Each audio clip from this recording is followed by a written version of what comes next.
27 வயசு ஆன உடனே கல்யாணம் எப்பன்னு கேக்குறாங்களா? மத்தவங்களை விடுங்க, சில நேரம் சொந்த பேரண்ட்ஸே ப்ரெஷர் போட ஆரம்பிச்சிடுறாங்க சொந்தக்காரங்க பேச்செல்லாம் கேட்டு. என்ன பொறுத்த வரைக்கும் நம்ம லைஃப்ல மேரேஜ்ங்கிறது ஒரு பிக்கஸ்ட் டெசிஷன்.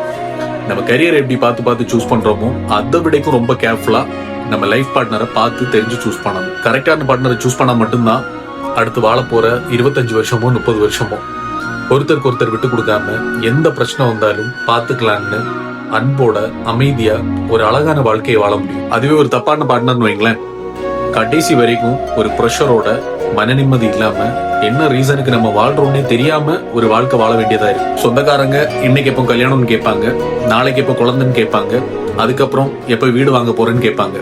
அது அவங்க வாய், எதுவும் பண்ண முடியாது. ஏதாச்சும் கேட்கணுமேனு கேட்டுட்டே தான் இருப்பாங்க. ஆனா நமக்குன்னு ஒரு பிரச்சனைன்னா யாரும் வந்து நிக்க மாட்டாங்க. சோ இவங்க சொல்றாங்க அவன் கல்யாணம் பண்ணிட்டான், இவன் குழந்தை பத்திட்டான்லாம் பார்க்காம உங்க பார்ட்னரை நீங்க வயசா சூஸ் பண்ணுங்க. பிகாஸ் உங்க வாழ்க்கைக்கு நீங்க தான் பொறுப்பு, நீங்க மட்டும்தான்.